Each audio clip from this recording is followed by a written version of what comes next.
Что, ждем? Все. Готовы, да? Все хорошо. Так, друзья, всем привет!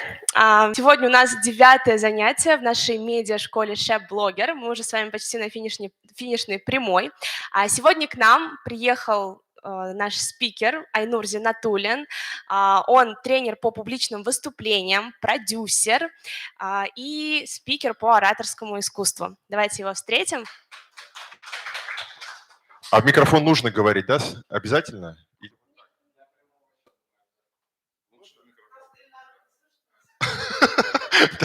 Все в передний ряд, да? Хорошо, давайте тогда включим презентацию и с вами поговорим. Я, честно говоря, вообще очень редко выступаю именно в формате такого, рассказывания о своем опыте именно блогерства, продюсирования. Для меня это что-то новое, потому что все-таки моя основная деятельность – это образовательная деятельность для компаний, для больших, для топ-менеджеров. Там я езжу по всей России, последние 35 городов объездил с мастер-классами, написал много-много разных книг, 5 книг написал, вы можете их в книжных магазинах найти. То есть в целом я из образования. Да? Но так получилось, что у меня есть дети, у меня 2 детей, старшего 8 лет, и последние 2 года я занимаюсь тем, что я ее потихонечку так продюсирую, развиваю ее как блогера. Вот. Я расскажу небольшом об опыте, который у нас есть. С точки зрения продюсирования, вот этот формат тоже для меня такой новый, такой вот интересный, такой практически индивидуальный у нас с вами сегодня разговор, да, сегодня 45 минут у нас на это запланировано, поэтому давайте сейчас попробуем включить презентацию. Вас не спрашиваю про детей, ни у кого же детей нет, да? Вот правильно, не заводите пока рано, да? Очень большая ответственность, надо с этим возиться, воспитывать. Вот сегодня я был в школе у психолога, у школьного психолога. Вы когда-нибудь ходили к психологу в школе к своей? Ни разу не ходили. Вот видите, ходили, да? Вы отправляли. Ты доходила? Доходила. Ну вот, поэтому надо что-то возиться все время, дети, этим заниматься. Поэтому, да, вот условно так вот я ее назвал. Давайте, наверное, вот сделаем вот так. Это там коротко всякие регалии. Наверное, самое главное, самое интересное, что вот в контексте продюсирования. У вас вообще есть, ну вот я узнаю там некоторых блогеров, да, отсюда, а у вас есть вообще блоги? Вот давайте я на вас буду смотреть. Ну, у вас, понятно, есть, у вас тоже есть. У вас есть что-нибудь? Что-нибудь делаете вообще? Учитесь? Какой курс? Первый, второй? Третий? Как вы хорошо сохранились. Хорошо, хорошо. Видите, шутки тоже включены в основную программу. Давайте, да, коротко. Вообще, с чего все началось? Началось все с того, что я не очень хороший отец. Ну так себе, да. В том смысле, что я много работаю, там, времени мало уделяю своим детям, постоянно что-то езжу, летаю, живу в аэропортах. И где-то года в 3 моей жене это очень сильно надоело. Она говорит: так, Айнур, сейчас, значит, ты будешь по субботам сидеть с детьми. Тогда у меня был один ребенок, ну ладно, думаю, посижу один с ребенком. А я как бы такой человек, мне сложно восхищаться плохо нарисованными рисунками. Вот вы когда в детстве рисовали, родители же восхищались: о боже, как это красиво. На самом деле же ужасно было сделано, да? Но вам говорили приятные слова. Вот я очень, так скажем, не умею очень долго врать своим детям, говорить, что у них что-то плохо сделано. И мы просто по субботам ходили, гуляли, и я ее просто снимал. Просто я ее снимал, она там катается на чем-то, я ее снимаю, она что-то делает, я ее снимаю. Я сам чуть-чуть тоже немножко блогер, поэтому я умею это делать. Я ее снимал, начал потихонечку выкладывать это в ТикТок. В ТикТок выкладывал, и вдруг у нас что-то начало получаться. Что-то начало получаться. И к нам с площадки Лайки, знаете площадку Лайки? Да, вот нам с нее написали, сказали: здравствуйте, приходите к нам на площадку, мы дадим вам серую галочку, у вас все будет в жизни хорошо. Я думаю, почему бы нет? Мы такие перешли на площадку Лайки, я весь контент туда загрузил. И, собственно, об этом забыл. Загрузил, забыл, и что-то периодически мы туда выгружали, вплоть до ноября 2022 года. Вот ноябрь 2022 года, вот, можно сказать, буквально год назад. И у нас было 65 тысяч подписчиков. Ну, вот просто 65 тысяч подписчиков. Есть. И вдруг я решил немножко, так скажем, зарубиться, я подумал, я хочу 100 тысяч, просто хочу 100 тысяч сделать. И мы начали снимать контент. Снимаем контент.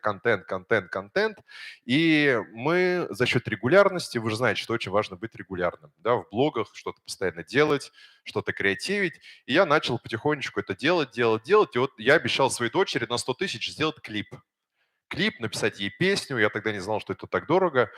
Вот полностью ей все это спродюсировать. И у нас есть 100 тысяч, и у него появилось 100 тысяч подписчиков, по-моему, в конце года, уже там за 2 месяца, по-моему, или за месяц. И я ей обещал спродюсировать песню. Все, мы с ней сделали песню, она у меня стала певицей. Что, вышло, да, что-то? Ну, давайте. Я говорю, это все забавно, вот, наверное, да, вот давайте вот с этого слайда, наверное, это покажем слайд потом. Вот этот слайд, наверное, вот здесь можно показать. Вот это, наверное, можно показать, да. То, что мы начали что-то делать, что-то там начали снимать. И это все в целом вообще как бы просто по фану. Ну, просто развлечение. Для нас это просто развлечение. Для меня это очень бесценное время, которое я провожу со своей дочерью. Так как у меня очень, постоянно разъездная работа, у меня нет времени проводить с детьми. Но блогерство – это классный способ провести время с ребенком, когда я могу вместе с ней очень плотное время быть просто рядом. И это очень бесценно, не знаю, как ваши родители, да, как они проводили много с вами времени, или просто растет и ладно там, да. Поэтому для меня это очень важный инструмент быть вместе рядом. В итоге у нас 100 тысяч, я ей продюсирую песню, она у меня становится певицей, на нас валится тонна хейта, ненависти и прочее. Ну, про это отдельно потом поговорим. И вдруг начинает что-то с нами происходить. В том смысле, что на нас выходит Первый канал, они нас зовут какую-то в свою передачу, потом на нас выходят татарстанские СМИ, потом на нас выходит Московское радио, говорит, давайте вашу песню, мы будем ее крутить. Начинает что-то происходить, вот так просто вихрем. Каждую неделю мы с ней в каком-то СМИ находимся. Я как тренер ее тренирую. Ну, понятно, я же тренер. Я ее тренирую. Я ее начинаю тренировать, ко всем интервью, везде ее тренирую. Ее начинают узнавать на улицах, ее начинают узнавать в разных городах. Вы знаете, как тоже интересно, мы с ней гуляем, подходят, у нее автограф берут, у меня нет. Да? Хотя я очень много лет этим занимаюсь, но она получилась известнее, чем я. Так получилось. И давайте дальше какой-нибудь следующий слайд посмотрим. Да? Там, вот можно следующий, пятый, например, нажать. А? Да, давайте могу поставить трек. Да. Давайте спеть, танцевать. Сейчас поставлю трек. У меня там нет, вот сегодня у нас уже вот 190 тысяч подписчиков. А? Она в школе, потому что. Ребенок должен учиться, только что она была у психолога. Вот. Сейчас я поставлю, да. Песня, знаете как, я думаю, надо написать песню. Я думаю, так, песня, хорошо, думаю. Ну, давайте угадайте, сколько стоит 15 секунд написать текст с музыкой? Сколько стоит? 15 секунд. Сколько? Еще вариант. Не, чтобы другой человек написал. Да. Да, под ключ музыку плюс слова. Сколько стоит, например? 1020, больше. Больше. 50, да, это стоит 50. 50 плюс слова, плюс музыка, это стоит 50. Вот. И это только начало. Чтобы, если вы не понимали, я пытался, чтобы мне это сделали кто-то из Татарстана. Если бы я хоть кого-то нашел, никого нет. Написал Исламу, который Мальси Music, да, он что-то там занят, куда-то он там ездит, что-то делает, ладно, бог с ним, обратился в итоге к ребятам, которые пишут песню для Black Star, они мне написали спокойно за 50. Вот, ну еще плюс все, если все вместе взять, у меня вышло 500 000. 500 000, чтобы вы поняли, вышло у меня вот это. Сейчас покажу. Сейчас. Вот. Хлоп-топ. Вот.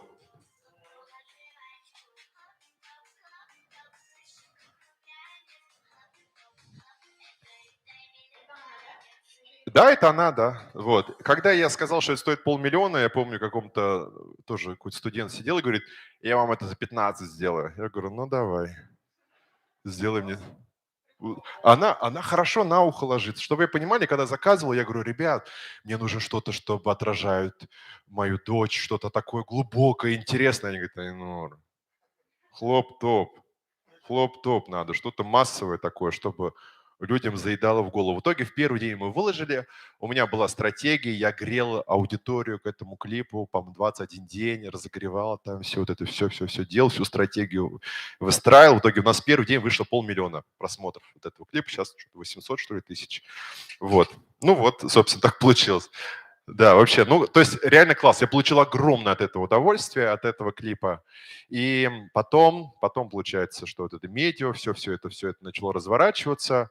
Потом что-то там, может, давайте посмотрим, что там дальше. Да, то есть для меня в целом, что такое блогерство? Блогерство – это не про подписчиков, это не про медиа, это про тренинг личностного роста для ребенка, ну, для вас, например, да, вот, допустим, для вас, это тренинг, потому что надо учиться говорить, надо учиться держать лицо, надо учиться выстраивать кадры, надо всему очень много чего уметь для того, чтобы сделать маленький какой-то конкретный ролик. Поэтому я бы рассматривал блогерство не как профессию, не как деньги, а просто как определенный тренинг, в который вы сами себя в этот тренинг забираете, этим занимаетесь и просто личностно растете. Вот сейчас ей 8 лет, она в целом уже много что умеет. Можно, пожалуйста, да, следующий тоже слайд, 7. Это как бы про ценности, например, про социальный капитал. Например, ей сейчас 8 лет. По моей стратегии, ей в 12 лет у нее будет 1 000 000. Мы запустим свою линейку одежды, мы запустим свои товары, мы запустим полностью весь ее бренд. И она начнет генерить, наконец-то, мне деньги. Наконец-то, да? То есть я сколько в нее вкладываю денег, наконец-то мне начнет все это возвращаться. Вот. И эта история про это. Она может не стать блогером. Да мне, честно, все равно, кем она там, блогером, да. Но, например, представьте, ей 18 лет, у нее там, может, 3 миллиона подписчиков. И вот представьте, какой-то девочке 18 лет, она там такая вся стесняется, учится на кого-то ветеринара, и, например, она учится на ветеринара, но у нее 3 миллиона аудитории. Понятно, кому пойдет трафик, понятно, у кого будут покупать, понятно, у кого будет большая зарплата, понятно, кто, например, возможно, не пойдет на зарплату, а пойдет в другое развитие, в предпринимательство, как и я. И это совершенно, это не равноправие. Социальный капитал – это дать своему ребенку и себе самому шанс на какое-то лучшее будущее. Это вот история про это. Дальше развитие через игру. Что это для нас? Все это игра, хотя порой так иногда не скажешь, и опыт проживания успеха. Не знаю, как вы, но я свой опыт первого успеха прожил лет в 16. Я лет в 16 вообще хоть немножко понял, что я в этой жизни вообще хоть что-то могу. Ну, там, много лет назад это было, да? Я вдруг понял, что, оказывается, я что-то в этой жизни могу. А когда вы, сейчас, там, ей 8 лет, она уже имеет опыт проживания успеха. Получается, когда она подрастет, она там выберет себе парня, а не мудака, правильно, да? Какого-то нормального, социально успешного, похожего на отца, но очень нормального мужика себе найдет, адекватного, да? С пониманием своей личностного, своей внутренней силы, кто она. И это важно, важно. И в том числе и блогерство тоже, на мой взгляд, дает такое очень внутреннее важное качество, которое важно там, любой девочке, там, любому мужчине это важно.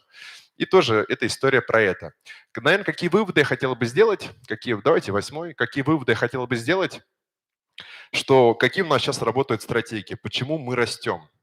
У нас работает стратегия, что мы давим. Вот сейчас у нас вышел новый клип на новую песню. Под каждым видео у нас было 4200 комментариев со словами. Мы в прямой эфир идем? Нет? Прямой эфир, да? Мы идем, слова обзывательские, нас называют «удались», там, «умри», «уродина». Вот это все. Вот я нашел свой предел. У нас было 300 комментариев в 10 минут. И нам вот так их пачками высылали. Мы растем за счет ненависти людей, да. Это первое, за счет чего мы растем. Потом мы растем за счет юмора. Мы много шутим, стараемся, по крайней мере. Вот. И у нас это вроде получается. Потом мы давим на такую точку, мы давим на справедливость. Многим подписчикам кажется, что у Ясмины, она несправедлива, у нее все получается, все в жизни, несправедливо так. Она там какая-нибудь из какого-нибудь там Омска сидит где-то там, ничего не делает, стесняется. А вот Ясмина не стесняется, поэтому надо ее срочно задавить и уничтожить. Вот это справедливость и табуированные эмоции. Например, детям родители говорят: не смейся, тихо себя веди, не высовывайся, сидеть, молчать, дышать, лизать, что-нибудь такое говорят, а мы говорим: можно, смейся, смейся, делай, делай, все это делай. Она это делает, мы понимаем, у детей взрывается мозг. Почему мне нельзя, а ей можно? И вот это табуированные эмоции, мы их, собственно, вскрываем. Ну, как так получилось, что я это понял, да? Мы это вскрываем, все это показываем, у людей срывает, у детей. А дети, оказывается, это такие маленькие комочки из ненависти. Я не знал, что, оказывается, маленькие ужасные вот эти вот гремлины, которые пишут ужасные комментарии тысячами тебе. Вот. Поэтому я не знаю, откуда в детях столько ненависти, но оказалось, ее много, и это хорошо для нас. Что еще вам сказать? Ну вот, наверное, основная история с хейтом. Справляться с хейтом. Дочь не имеет доступа ни к одному аккаунту. Полностью все аккаунты веду я, менеджер ее личный.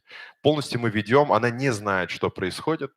Ей чуть-чуть рассказываю, что происходит. Она в целом просто знает, что она популярна, что она классная, и она молодец. Она ничего не знает.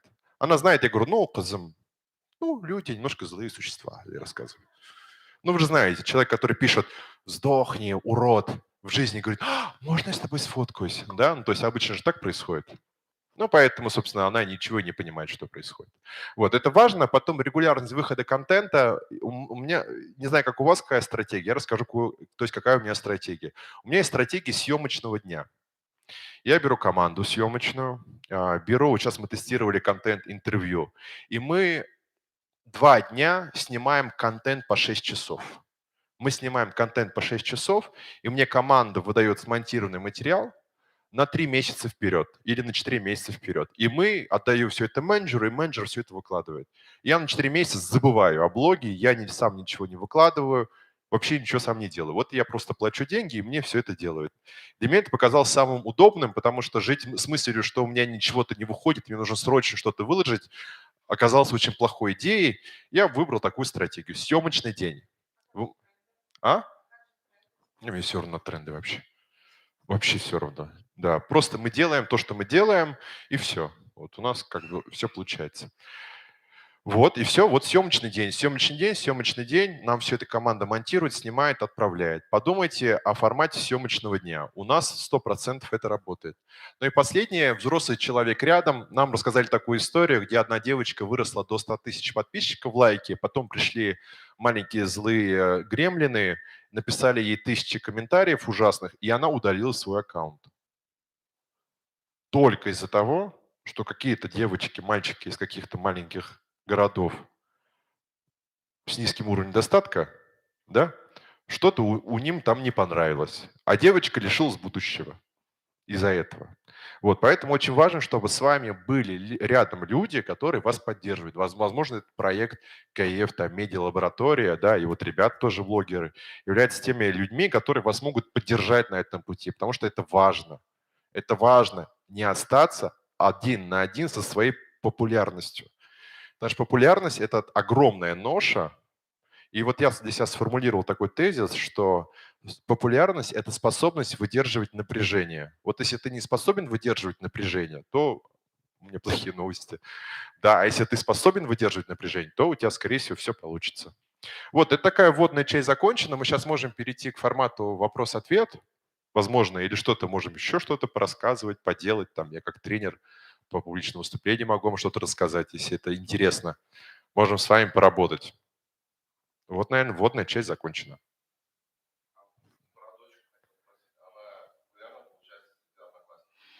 Нет, она популярна в России. В России.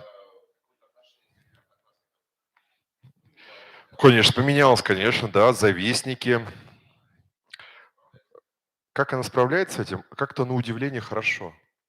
Мгм. А ей вообще все равно. Нет, она говорит: папа, ну вчера мы с ней разговаривали: папа, у меня скоро будет 200 тысяч подписчиков, что ты мне подаришь? Я говорю: ну, подарю торт, как и на 100 тысяч подписчиков. Папа, так уж не нужно. Подари мне что-нибудь большое. Вот. Что-то не знаю, что-то она что-то хочет. То есть для нее все это игра. В целом, по психологии, до 9 лет дети не осознают, кто они, что они вообще, как они себя... Поэтому вот у меня есть еще примерно полгода, чтобы еще успеть как бы добить туда, чтобы до какого-то уровня дойти. Потому что в 12 лет или в 10, в 11 у нее начнется вот этот вот переходный возраст, все разрушится вообще, все, что я строил. Начнется что-то новое, я без понятия, что там дальше будет, но пока вот так. Пока вот так. Мы там уже чуть денег начали с ней зарабатывать. Мгм. М? Чуть-чуть была одна реклама на Wildberries, да, ко мне обратился, ну, рекламодатель, и я объяснил, я говорю, мы вообще ни разу рекламу не делали. Ты можешь нам дать деньги, мы тебе сделаем все, но я тебе ничего не обещаю. Он говорит, о, хорошо, и все. Ну, я ей заплатил 25% с гонорара. 25. А? Реклама детских боксов каких-то сладких, что-то такое. Вот. М, Да, да, очень часто агенты пишут, давайте эфиры ведите, что-то делайте, они как-то постоянно зовут. Э, Честно, что-то вот мне не хочется вести эфиры. Да? Мгм. Донаты, да? Мгм. Мгм. Ну вот я вел что-то, вот я вел, потом мы последний раз выходили, нам все время только ужасные слова писали. Ну, как-то мотивация падает, когда пишут каждую секунду, что ты плохой человек. Вот.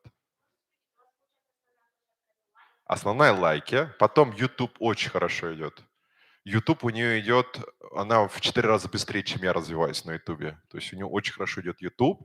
ВК так вообще ни о чем. И Инста ни о чем. Вот все социальные сети, которые запрещены Российской Федерацией, да, вот, все очень, ну, как бы плохо идут.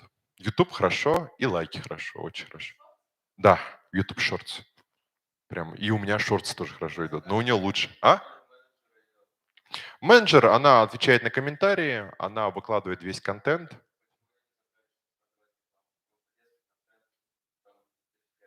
Да? На Ютубе? Везде, да? Ты знаешь, я не понял, как мне зарабатывать в лайке. Потому что я не могу вставить ссылку, я могу писать артикл, как бы там артикул, да. Да, я могу писать, но как-то я не могу понять, как мне там начать зарабатывать. Правда, не могу понять. Если мне кто-то подскажет, то я буду рад.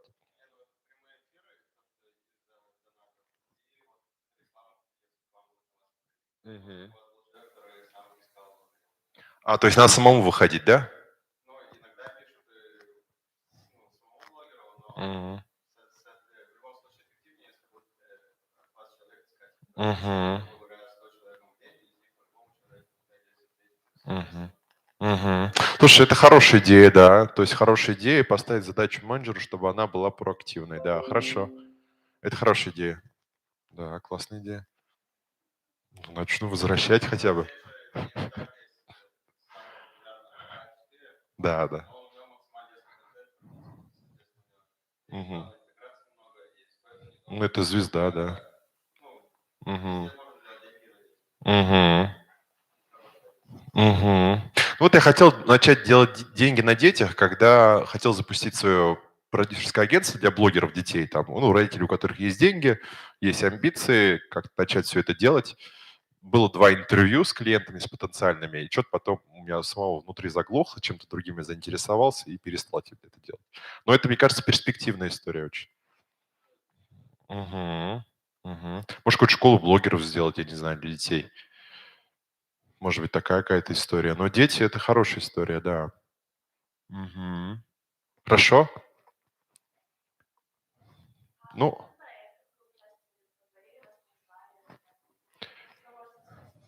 интересного? Мне интересного или дочери? Дочери?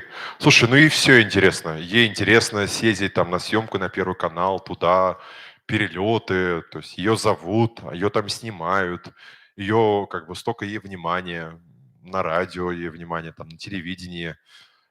Но она как-то, но она при этом, но она так себя ведет, что как будто она всю жизнь к этому готовилась. Вот что-то такое интересное есть ощущение от нее, да. Ну так, из чего такого, ну, не знаю, ее, но ей все это интересно. но ей и одинаково все это как будто бы безразлично. Вот, ну, может быть, вот так. То есть она очень спокойно к этому ко всему относится. Нет никакой-то там звездной болезни. Ну, хотя и рано, что там, пока еще рано. Вот. Мгм. Прошлое. Да. Да, давайте. Я закончил журналистику в КФУ. Вы тоже журналисты? Да? Вот. Я очень рад за вас. Я очень рад за вас, но не от всего сердца, но не полностью, да. Я, значит, закончил журналистику. Потом я 3 года работал на телевидении на КЗН. Знаете, такие люди с микрофонами. Вот они ходят, что-то снимают за очень маленькие деньги, очень много работы без выходных. Вот.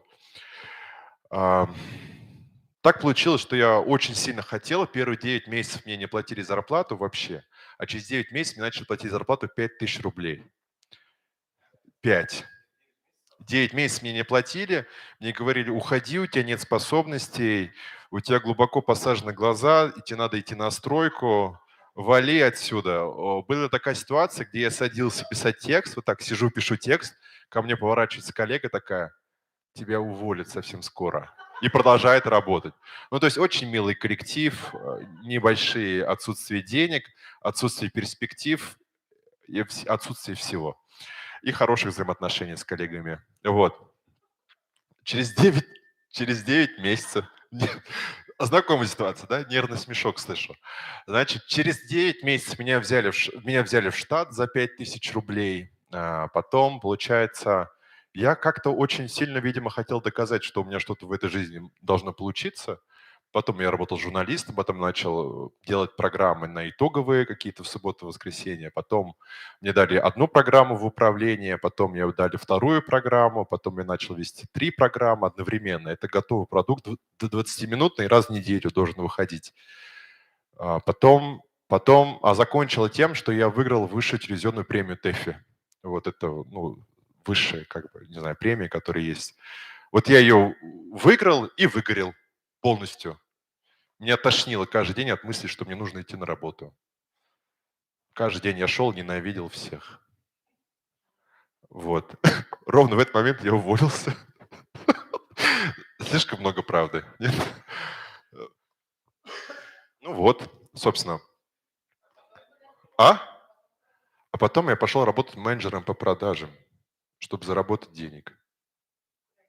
Да, просто в какую-то компанию пошел. К другу. Купите мои добавки для похудения, да. Ну, начал работать. В итоге, получается, я ушел оттуда с телевидения в большой как бы выгорании, но с большой благодарностью. Я всегда говорю большую благодарность Мадине Фатыховне, да, и за ее опыт, за то, что она мне подарила, за все за это. Вот мы сейчас с ней очень хорошо общаемся, дружим. Вот. Потрясающий опыт, но просто тяжелый. Надо иметь такие 2 больших железных... Да, да, да, да. Если вы работаете в СМИ, значит, когда вы идете, у вас звенит. Вот.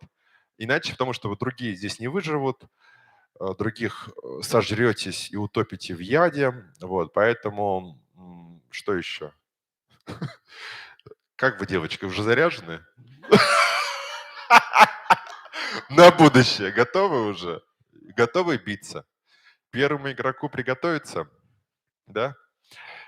Ну все, я потом уволился, и целый год я выращивал свою мечту. Я мечтал стать тренером, то, чем я сегодня занимаюсь каждый день, ежедневно, да, то есть вся моя работа любимая. Вот. И я понял, чем я хочу заниматься, я хочу быть тренером, я это смог понять, смог прочувствовать изнутри.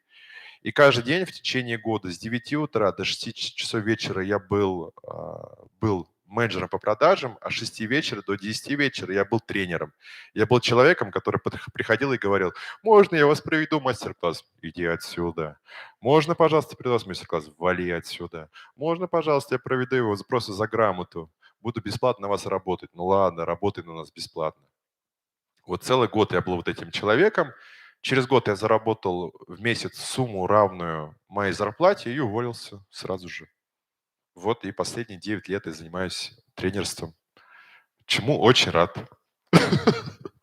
Вот. Я не знаю, как это сильно вдохновляет, у меня плохо получается вдохновлять журналистов, честно говоря. Плохо получается врать, ну вот, да, если говорить об этом. Да, но в целом, честно говоря, я обожаю мир телевидения, обожаю мир вот этой картинки. Это как очень сильное удовольствие. Если мне бы там платили хорошую зарплату и были бы понятные карьерные перспективы, я бы, наверное, никогда бы оттуда не ушел. Вот. Поэтому там можно себя однозначно найти. Надо очень сильно стараться иметь какой-то дополнительный источник заработка или хороших родителей. 100%, да. Как минимум будьте ведущими на свадьбах. Вот. Многие, кто работает на телевидении, ведут корпоративы, свадьбы. Как минимум там денег можно заработать. У меня плохо получается вести свадьбы. Я, честно говоря, я отвел 3 свадьбы, все 3 развод. Поэтому я говорю, если хотите, чтобы я отвел вам свадьбу, хотите развестись, пожалуйста. У меня 100% конверсия в развод. Вот, можете обращаться, у меня очень удачно получается. Честно, я не понимаю бессмысленные события с радостью. Вот. У меня плохо это получается. Ика? Мала еще? Мелкий, да. Ну это я говорю, я жене говорю, ты, говорю, мне рождаешь персонажей. Вот мне одного родила персонажа. Сейчас мне второго родила. Его так любят тоже. Ну, подписчики его уже успели полюбить. Я вот думаю над созданием нового аккаунта для него. Начать его туда развивать. Вот. Ну, тоже надо время для всего для этого. Вот. Такие дела. Да, надо сделать по посадку, да-да-да. Да. Мгм. Да-да-да. Да-да-да, я тоже хочу, да, посмотреть. Первый тест он прошел его успешно. Вот, сейчас хочу дальше посмотреть. Может, что-то еще поделать. Ну, хорошо, на него идет женская аудитория очень. Вот, посмотрим.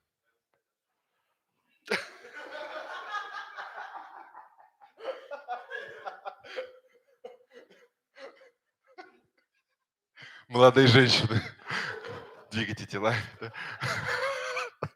Ну, нормально, то есть хорошо идет. Вот. Дочка берет трудоспособностью, сын харизмой. Так получилось. М, Ну вот последние я тестировал гипотезы формата интервью. Вот у меня последний весь контент, то будет выходить. Первый блок контента. Я просто разговариваю с людьми, они со мной делятся своими идеями, и я как бы сам генерю. Первый блок контента– это интервью с Алисой Тулуниной. Вот у нас сейчас оно идет. Это мисс Мира, вот этот визажист, ну, очень тоже блогер. Такую мини-коллаборацию сделали, получается. Вот с ней интервью, потом у нас разбор косметички, потом интервью с красивым мальчиком мы сделали. Суть знаете в чем. Мы опять давим на триггерные точки. То есть девочка 8 лет, взрослый мальчик в одном кадре, ну, я верю, что у людей взорвет башку. Вот. И они опять будут нам писать слова ненависти, и мы будем расти. Не получается расти на радости, честно говоря. Вот прям на какой-то такой чистой радости не получается. Вот. Самый лучший двигатель все-таки хейт. М? Да, да, да, да. Я смотрю на них, они пишут, сдохни, сдохни. Ну, ты если пишешь мне сдохни, завтра будешь писать, что я тебя люблю. Да, да, да, да, да, да, да, да, да, да, да, да. Ну, извините, просто, просто просто, я просто злой человек. Вот. Вот такая и нужно быть к этому, конечно, нужно быть к этому готовым. А вы как девочки готовы к тому, что вас будут ненавидеть? Или хотите быть хорошими девочками? Да? Ну, подожди, это они должны сказать. Вы как вообще? Готовы? Да? Да, да. Но не бейте меня. Ты на русский переводишь? Что там происходит? На татарский. Нет?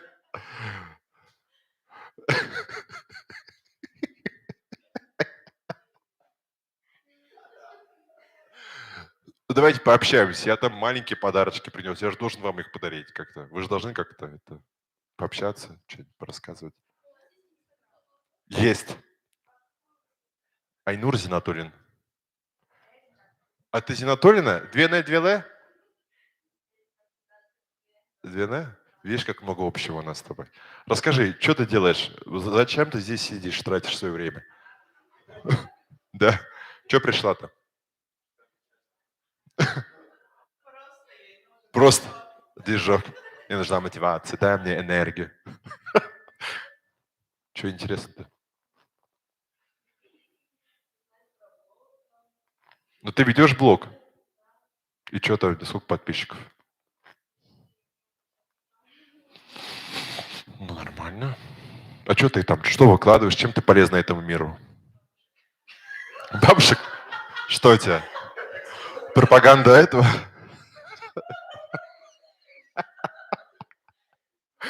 Это какие-то склонности или что? Что? Деревенские бабушки у тебя? Ну, шуточка. Шурочка? Кто это? Бабочка Шурочка?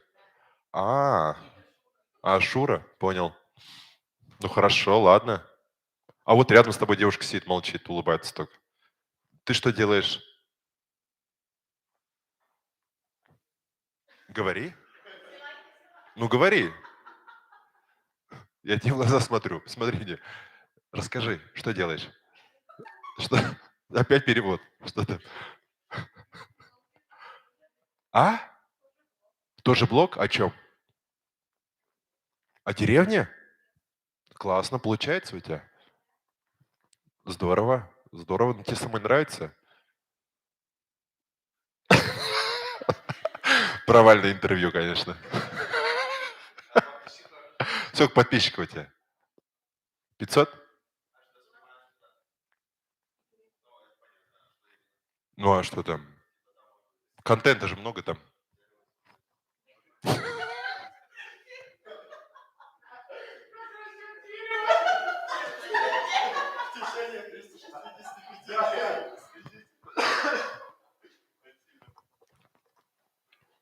Ну, поговори. Интертат пишешь? У тебя есть своя специализация? Что-то культура, ЖКХ? Ты ресторатор?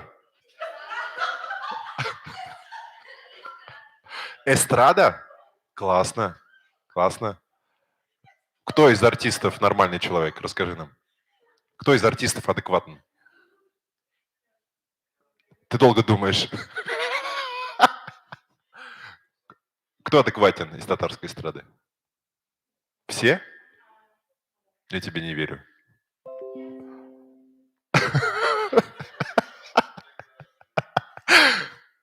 Ну ладно. Но тебе нравится этот мир эстрады, блесток? Ты понимаешь, что тебе нужно быть более открытой для него? Или ты будешь все время писать в кабинете?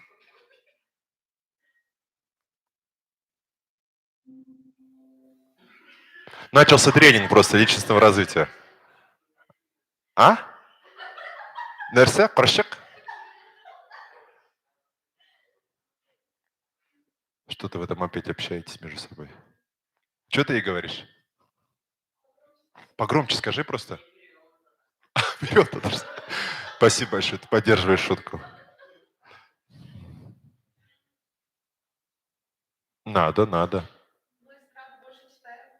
Больше читают? Чем смотрят?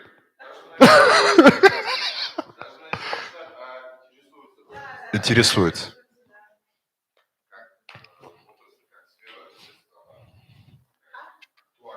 Мгм. Там надо много работать же. Надо везде много работать. Не могу объяснить дочери, что нужно много работать. Не могу. Сложно объяснить. Я объясню, надо работать. Она ребенок. Ну, вот, например, на прошлых съемках я был тем человеком, который управлял съемкой. И она очень сильно нервничала и даже плакала один момент. И на следующую съемку я нанял человека вместо себя, потому что она хорошо реагирует на чужих и плохо на своих. Вот. И я решил эту проблему. Мгм.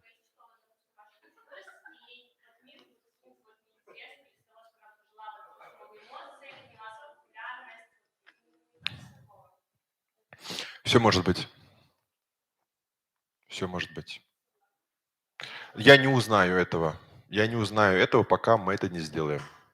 Можно этого бояться. Я очень часто сталкиваюсь, когда люди говорят, что боятся, вот они, у них эти страхи, и эти страхи являются для них отговорками, чтобы этого не делать.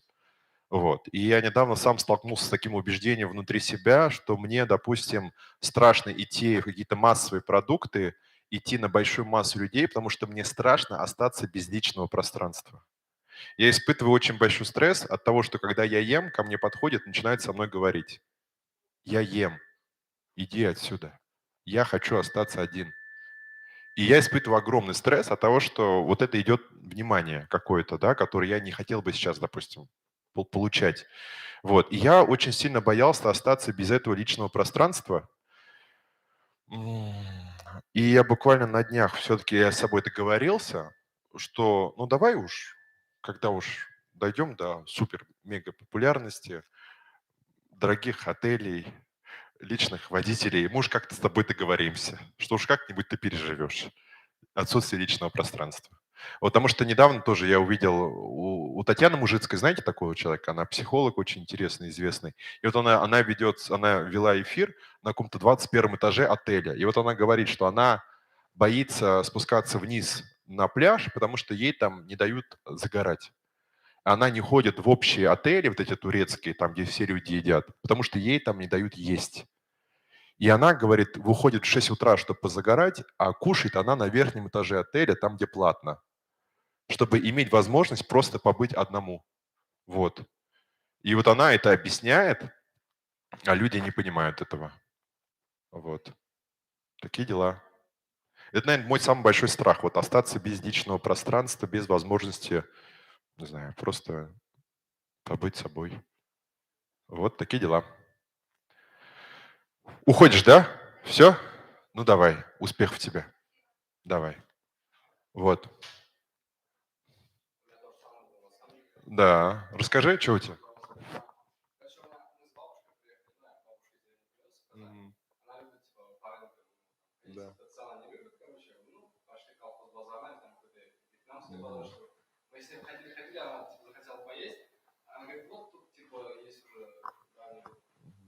Да.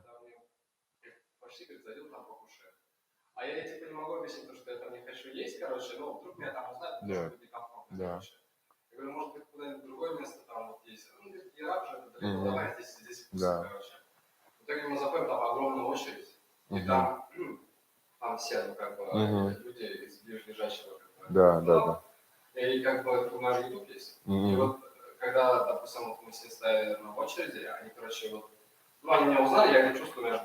Да. Да.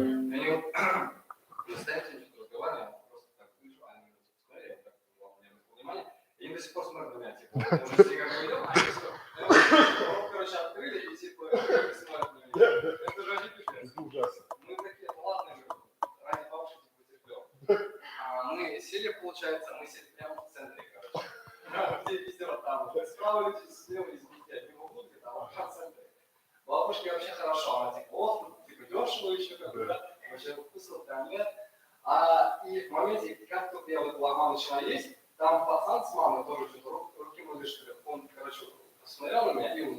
Ага.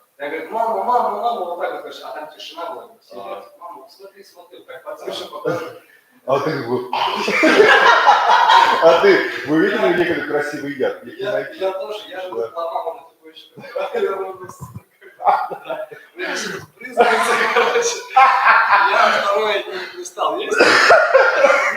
Ужасно. Это вообще, да. Ну, то есть вот, и, ну, как бы вот, и с этим нужно будет распрощаться, просто нужно будет распрощаться вот с этим ощущением, а это, ну, для меня